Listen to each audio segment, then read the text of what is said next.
Fritz Haarmann, known as the Butcher of Hanover, was one of Germany's most notorious criminals of the early 20th century.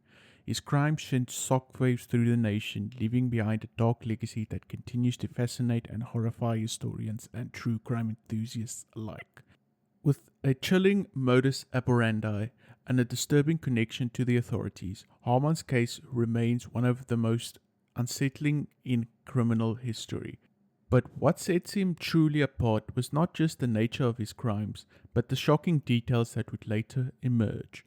Join me as I look into the case of Fritz Haarmann here on Corras Investigation. Fritz Haarmann was born in Hanover in October 25th, 1879, the youngest of 6 children to Johanna and Ollie Haarmann. He was a quiet child with few friends and rarely interacted with kids outside of school, except for his siblings.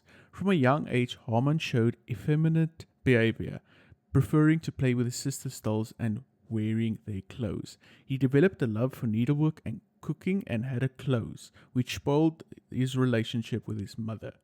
Haarmann's father married Johanna when she was older and bought a substantial dowry. He had a bad temper and was known to have affairs and contracted syphilis later in his life. Despite being an authoritarian, he and Joanna stayed married until her death in 1901. Haarmann started school in 1886 and was seen as a pampered child prone to daydreaming. Although he was well behaved, his academic performance was poor, leading him to repeat 2 school years. At about 8 years old, he was molested by a teacher but never spoke about it in detail. Haarmann became a physically strong youth and, with his parents' consent, finished school in 1894. He briefly worked as an apprentice locksmith before enrolling in the military academy at 15 years of age. Haarmann did well as a trainee soldier for 5 months but began to have lapses of consciousness. A doctor first thought this was anxiety, but it was later diagnosed as equivalent to epilepsy in October 1895. He left the military and worked briefly in his father's cigar factory in Hanover. At the age of 16, Haarmann committed his first sexual offenses against young boys, luring them into isolated places to abuse them. He was arrested for these crimes in July 1896. After committing more offenses, he was placed into a mental institution in Hildesheim in February 1897. A psychologist named Gert Schmalfuss deemed him incurably deranged and was unfit for trial, ordering his indefinite confinement. Haarmann was returned to his institution on May 28, 1897. In January 1898, Haarmann escaped the mental institution with help from his mother and went to Zurich, Switzerland, where he worked as a handyman in a shipyard for 16 months. He returned to Hanover in April 1899 and became engaged to Erna Luvert, who became pregnant. In October 1900, he was notified to serve in the military. 12 October 1900, Haarmann was sent to Colmar to serve in the number 10 Rifle Battalion, where he became known as a good soldier and a marksman. He described his time as the happiest of his life. In October 1901, Haarmann collapsed during training and began experiencing dizzy spells, leading to over 4 months in hospital. He was discharged on 28th of July 1902, deemed unsuitable for military services due to probable dementia paracox, receiving a monthly pension of 21 gold marks. After he left the military, Haarmann lived with his partner Irma in Hanover and briefly worked in his father's cigar factory. He later filed a lawsuit against his father for maintenance, claiming inability to work due to his health. His father contested the suit successfully and the charges were dropped. The following year, a fight between them led to his father's attempt to have Haarmann committed due to alleged threats and blackmail, but these charges were also dropped due to lack of evidence. In May 1903, a psychiatric examination concluded that Haarmann was morally inferior but was not mentally unstable. With the help from his father, Haarmann and his fiancée opened a fishmongery. He's attempted to work as an insurance salesman but was classified as disabled in 1904. His fiancée, pregnant with a child, ended their engagement after he accused her of infidelity, ordering him to leave the fishmongery registered in her name. For the next 10 years, Haarmann mostly lived as a petty thief, burglar, and con artist. He occasionally had legitimate jobs, but always stole from his employers or their customers. From 1905 onward, he had several short prison sentences for crimes like larceny, embezzlement, and assault. While working as an invoice clerk, he met a woman and later claimed to have robbed tombstones and graves between 1905 and 1913, although he was never charged for his acts. As a result, Haarmann spent a lot of time in jail between 1905 and 1912. In late 1930, Haarmann was arrested for burglary. A search for his home uncovered many stolen items linked to the burglaries. Even though he claimed innocence, Haarmann was convicted of several burglaries and fraud and received a 5-year prison sentence. When World War I broke out, Germany faced manpower shortages, and during the last years of his sentence, Haarmann was allowed to work during the day at a manor house but had to return to prison each night. After his release in 1918, he moved briefly to Berlin and returned to Hanover, where he noticed the poverty caused by the war. He quickly went back to crime, trading stolen goods at the Hanover Central Station and reconnecting with criminal contacts. Haarmann, known as a criminal and a homosexual, formed a relationship with the police as an informant to distract them from his own crimes and gain access to young males. By 1919, he frequently patrolled Hanover Station and shared information about the city's criminal network with police. Collaborating with police officials, he created a scheme where he would offer to hide stolen goods at his place, then inform the police to raid his property and arrest his contacts. To avoid suspicion from criminals, Haarmann would get arrested during these raids. He also made citizens arrest for offenses like using fake documents. Consequently, the police became to trust Haarmann and allowed him to patrol the station freely. Between 1918 and 1924, Haarmann is known to have committed at least 24 murders, with suspicion the total might be 27. All his victims were young males, mostly aged between 10 and 22, many in their mid to late teens. Haarmann lured his victims to one of 3 known addresses, promising help, shelter, or work, or pretending to arrest them. Once in his apartment, he typically offered them food and drink, then bit into their Adam's apple while strangling them. This usually caused asphyxiation, but sometimes he bit completely through the neck. Haarmann called this act his love bite. All of Haarmann's victims were dismembered and their remains discarded, often in the Leine River, although the first victim's body was burned and the last was thrown into a lake at Herrenhausen Gardens. Haarmann kept their personal belongings for himself or gave them to his lover, Hans Grans. Some items were sold on the black market or to legitimate retailers, and in some cases, Haarmann and Grans gifted them to acquaintances. After his arrest, rumors spread that Haarmann might have eaten the flesh of his victims or sold it as pork or horse meat. While there was no evidence to confirm this, he was known to be involved in the trade of contraband meat, which was often boneless and sold as ground meat. When questioned about the source of the meat, Haarmann sometimes mentioned a butcher named Karl, but these stories were inconsistent. Haarmann's first known victim was Friedel Rother, a 17-year-old runaway. Rother was last seen with Haarmann on September 25, 1918. Following pressure from Rother's family, police raided Haarmann's apartment in October 1980 and found him with a semi-naked 13-year-old boy. He was charged with sexual assault and battery of a minor and sentenced to 9 months in prison.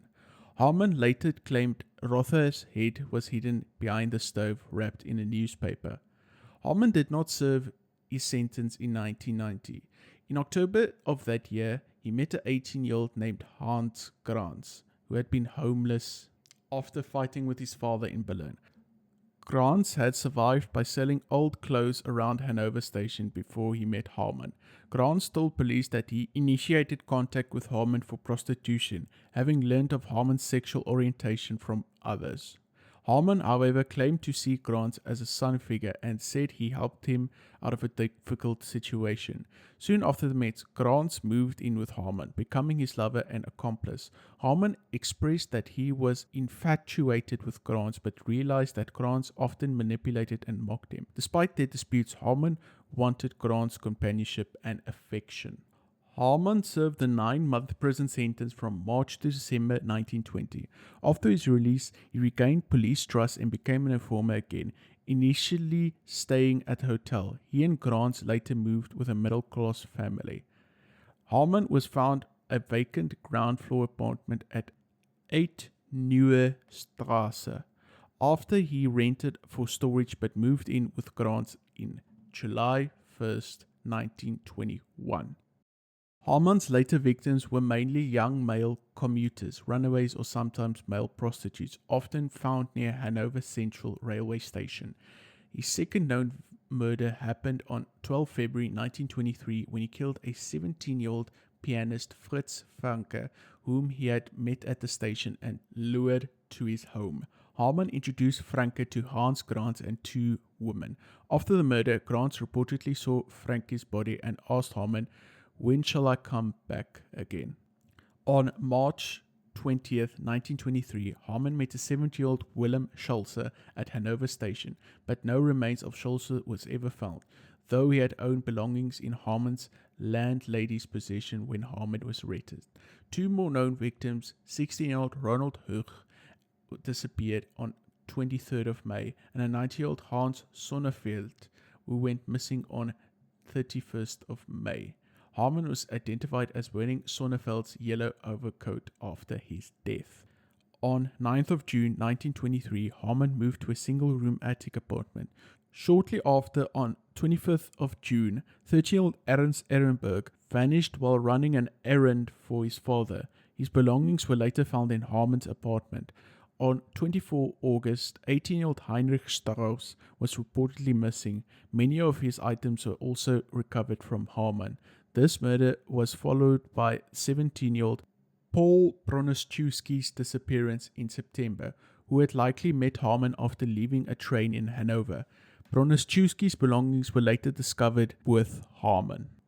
Haarmann is also known to have killed 17-year-old Richard Graaf on September 30th, who had last told his family he met someone at the station about the job. On October 12th, a 16-year-old Willem Erdner went missing after meeting a person using a name of Detective Fritz Haarmann, which was another alias for Haarmann. Haarmann and Grant sold Erdner's bicycle shortly after his disappearance. Further victims include 13-year-old Herman Wolf on October 24th and 13-year-old Heinz Brinkmann on October 27th, who had last been seen at the station after missing his train. On November 10, 1923, 17-year-old Adolf Hanna Pell went missing from Hanover Station. Witnesses saw him with Haarmann and Grant before he was last seen heading towards a cafe with them. A month later, 90-year-old Adolf Hennies disappeared while looking for work. While Herman admitted to dismembering Hennies, he denied killing him, claiming he found the used dismembered body at home later. Conflicting testimonies during the trial did not lead to convictions for Hennies' murder for Haarmann or Grant. In 1924, Haarmann's first victim was 17-year-old Ernst Spieker, who went missing on January 5th. While Haarmann claimed he had to assume Spieker was his victim after personal items were found in his possession, a friend testified that they were acquainted. 3 days later, Haarmann killed 20-year-old Heinrich Koch, also believed to be known to him. In February, Haarmann killed 19-year-old Willy Senger, who vanished on February 2nd, and 16-year-old Herman Spichert, who was last seen on February 8th. After several weeks without killing, Haarmann allegedly murdered an acquaintance, Herman Bock, on April 1st. Although acquitted of this murder, Haarmann had Bock's clothes when he was arrested and discouraged others from reporting him missing. On April 8th, 16-year-old Alfred Hofgre disappeared after running away from home. 9 days later, 16-year-old Willem Appel was murdered after Haarmann encountered him at the train station. On April 26, 18-year-old Robert Witzel disappeared after borrowing money to go to a circus. Haarmann later admitted to killing Witzel that night, dismembering his body and disposing of the remains in the Leine River. 2 weeks later, Haarmann killed 14-year-old Heinz Martin, abducted from the train station, with his clothing found in Haarmann's apartment. On May 26, 17-year-old Fritz Haarmann, a traveling salesman, was killed and dismembered at Haarmann's insistence and was thrown into the river. The same day, he also killed 10-year-old Friedrich Abeling, who was playing hooky from school. Haarmann's last victim, 16-year-old Friedrich Koch, was approached by Haarmann on June 5th while heading to college. Haarmann jokingly tapped Koch with his walking stick. Haarmann killed 17-year-old Erich de Vries on June 14th after they met at the train station. His remains were found in a lake near Herrenhausen Gardens, and Haarmann confessed to making 4 trips to dispose the dismembered body. On 17th of May 1924, 2 children playing near the Leine River found a human skull. It belonged to a young male aged between 18 and 20 years old and showed signs of knife wounds. Police were unsure if it was a murder or the skull had been there left by grave robbers or as a prank by medical students. They also thought it could have been thrown into the river at nearby Alveld, which had seen a typhoid outbreak. 2 weeks later, on 29th of May, another skull was found near a mill, also identified as belonging to a young male of similar age. Soon after, 2 boys discovered a sack with many human bones in a field near the village of Turin. On 13th of June, 2 more skulls were found, one by the Leine River and another near a mill in West Hanover. These skulls had been cut from their vertebrae and included one belonging to a male in his late teens and another to a boy aged between 11 and 13, with one showing evidence of being scalped. For over a year before these finds, there had been many rumors about many missing children and teenagers. The discoveries intensified these rumors and drew attention from the newspapers, which noted the number of reported missing young people in Hanover between 1918 and 1924. A search on 8th of June by several hundred locals alongside the Leine River led to the discovery of more human bones, which were given to the police. In response, the police dragged the river and found 500 more bones and body parts, identified as belonging to at least 22 people, which many of them had signs of dissection. Around 30% of the remains belonged to young males between ages 15 to 20. Suspicion fell on Haarmann, a man known to police with a criminal history that included child molestation and a previous disappearance linked to him. Being a police informant, he was familiar to many officers, leading to 2 undercover policemen from Berlin being assigned to observe him. The surveillance started on 18th of June 1924. On the night of June 22nd, Haarmann was seen by 2 undercover officers at Hanover Central Station. He was soon involved in an argument with a 15-year-old boy named Karl Fromm and urged police to arrest him for using forged documents. After his arrest, Fromm told the police that he had lived with Haarmann for 4 days and had been raped by him, often with a knife held to his throat. Haarmann was arrested the next morning and charged with sexual assault. After Haarmann's arrest, the attic apartment was searched. He had lived there since June 1923, and the apartment was found to be covered in bloodstains. Haarmann tried to explain this by claiming it came from his illegal trade in meat. Investigators interviewed many of Haarmann's neighbors who noted the presence of many teenage boys visiting him and saw him leaving with bags at odd hours. 2 former tenants mentioned following Haarmann and witnessing him throw a heavy sack into the Leine River. Clothes and personal items found on Haarmann's apartment with his acquaintances were believed to belong to the missing boys. These items were displayed at Hanover police station for families to identify. Over time, more items were recognized by family members as belonging to their missing sons. Haarmann dismissed these connections, claiming most clothes were obtained through his business or left behind by youths he had consensual encounters with. A key moment occurred on June 29th when clothing found at Haarmann's apartment was linked to a missing 18-year-old named Robert Witzel. A skull discovered earlier was identified as Witzel's. A friend of Witzel recognized Haarmann as the last person he was seen with. Faced with the evidence, Haarmann initially tried to deny, but eventually broke down when confronted with concrete proof and witness testimonies.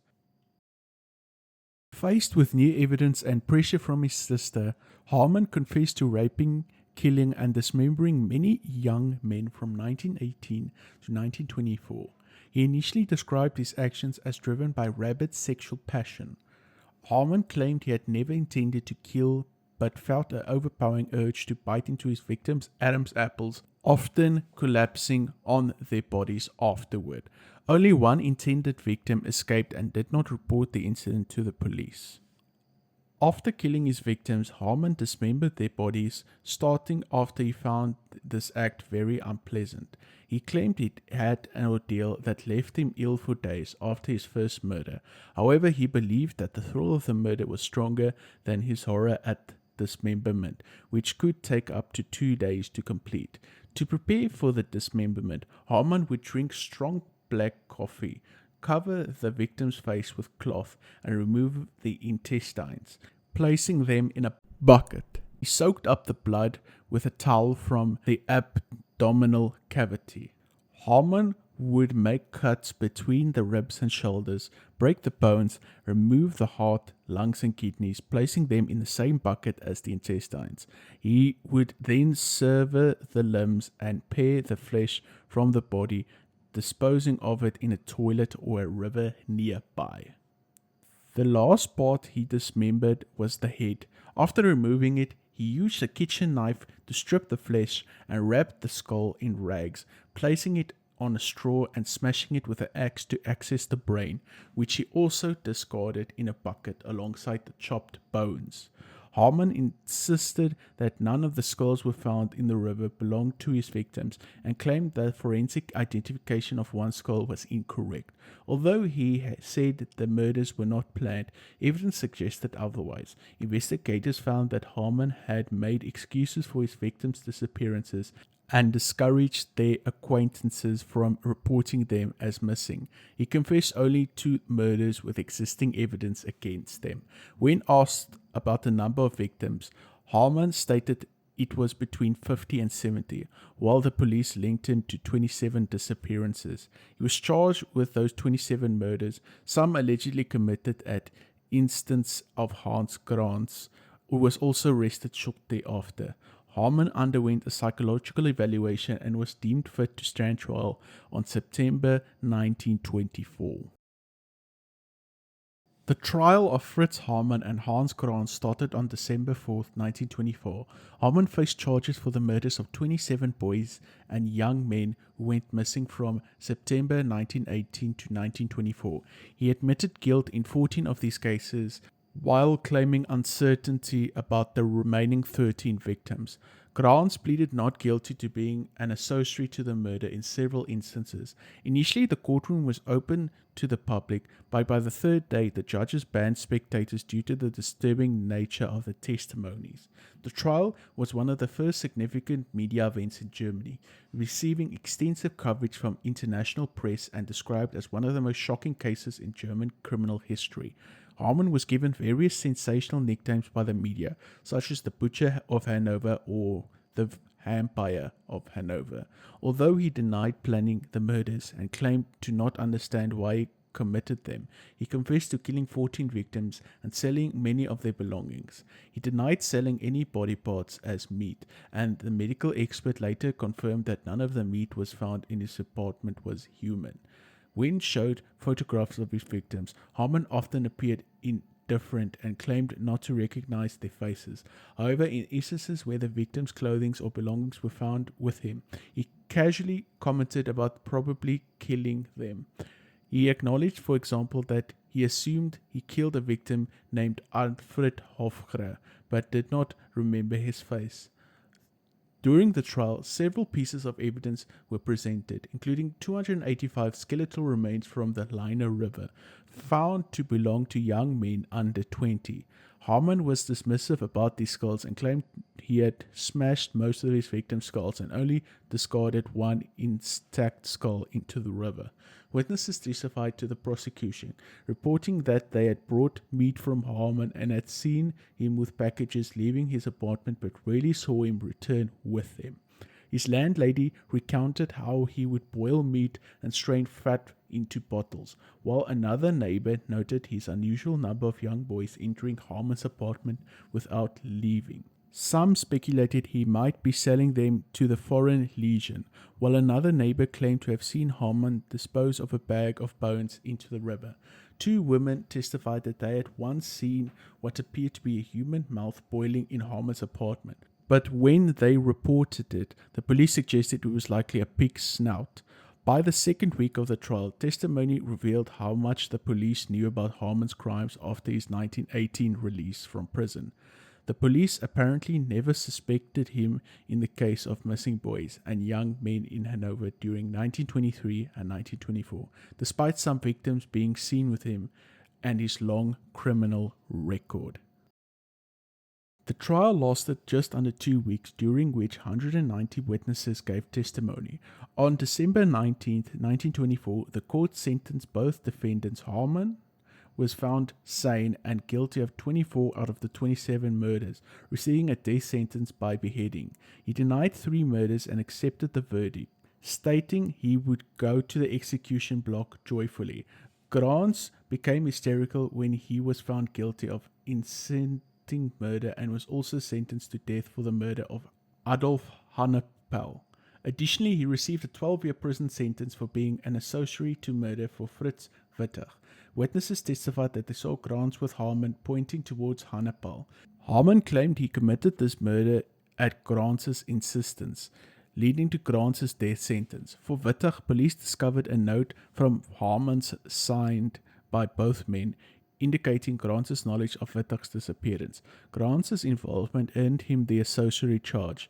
Haarmann did not appeal his death sentence, believing it would atone for his actions, and stated he would likely kill again if he was free. Grants did appeal for his sentence, but it was rejected on February 6, 1925. At 6 o'clock on the morning of 15th of April 1925, Haarmann was beheaded by guillotine in the grounds of the Hanover prison.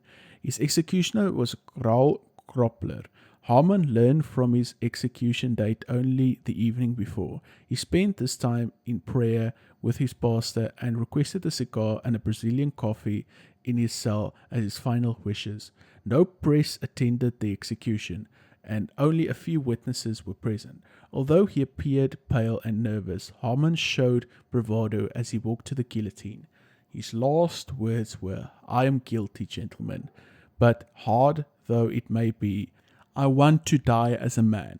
I repent, but I do not fear death." And so concludes the case of Fritz Haarmann, one of the most disturbing cases in German criminal history.